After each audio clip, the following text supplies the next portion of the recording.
Rusia menuduh Ukraina menggunakan roket-roket yang dipasok Barat untuk menargetkan jembatan strategis di atas Sungai Seim di wilayah Kursk, sehingga menewaskan para sukarelawan yang berusaha mengevakuasi warga sipil.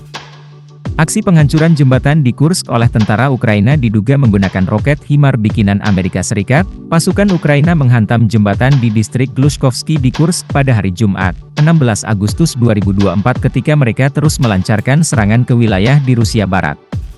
Untuk pertama kalinya, wilayah Kursk dihantam oleh peluncur roket buatan Barat, kemungkinan HIMARS Amerika, kata Maria Zakharova, juru bicara Kementerian Luar Negeri Rusia, pada Jumat malam melalui aplikasi pesan Telegram. Akibat serangan terhadap jembatan itu hancur total, dan para sukarelawan yang membantu penduduk sipil yang dievakuasi tewas. Kantor berita Rusia TASS merilis nama 2 sukarelawan yang dikatakan dibunuh dalam serangan itu. Para pejabat Rusia juga mengatakan penghancuran jembatan tersebut akan menghambat evakuasi warga sipil dari daerah tersebut. Serangan Ukraina ke Kursk terjadi hanya beberapa bulan setelah AS dan beberapa sekutu NATO-nya mengatakan pada bulan Mei bahwa mereka telah memberi wewenang kepada Kiev untuk menggunakan senjata mereka untuk menyerang sasaran di Rusia.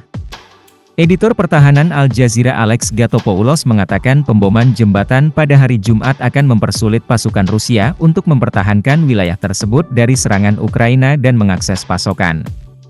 Unit-unit Rusia di sana, terjebak, di antara sungai dan tempat yang sulit, tidak banyak tempat yang bisa mereka datangi saat ini, katanya.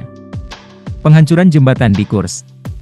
Potongan rekaman video penghancuran jembatan di Kursk oleh tentara Ukraina yang oleh Rusia dituduh menggunakan roket HIMARS yang dipasok Amerika Serikat. Militer Ukraina, yang telah memerangi invasi Rusia sejak Februari 2022, melancarkan serangan Kursk awal bulan ini, sebuah kampanye yang digambarkan sebagai serangan pertama tentara asing ke Rusia sejak Perang Dunia Kedua. Pada hari Kamis, Ukraina mengatakan pihaknya merebut kota Sudzha di Rusia, pusat gas alam strategis di wilayah Kursk. Kiev mengklaim telah menguasai 82 pemukiman di Rusia di area seluas 1.150 km persegi, 440 mil persegi, sejak 6 Agustus. Para pejabat Ukraina mengatakan negaranya tidak bermaksud mempertahankan wilayah Rusia.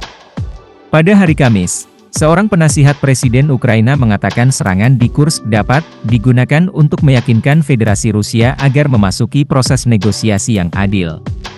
Marina Miron, seorang analis militer di King's College London, mengatakan kepada Al Jazeera bahwa secara politik, Ukraina berharap untuk menggunakan operasi Kursk sebagai alat tawar-menawar dalam negosiasi dengan Rusia.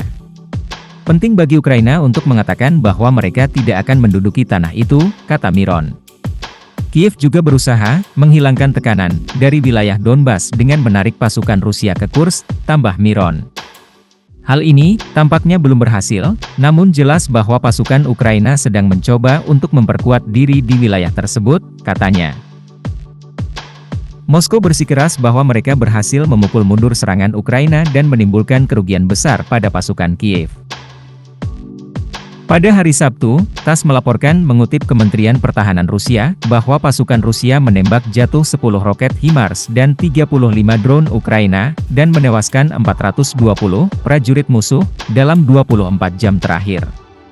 Dilaporkan dari Moskow, Dorsa Jabbari dari Al Jazeera menyoroti bahwa kedua belah pihak merilis laporan yang bertentangan tentang apa yang terjadi.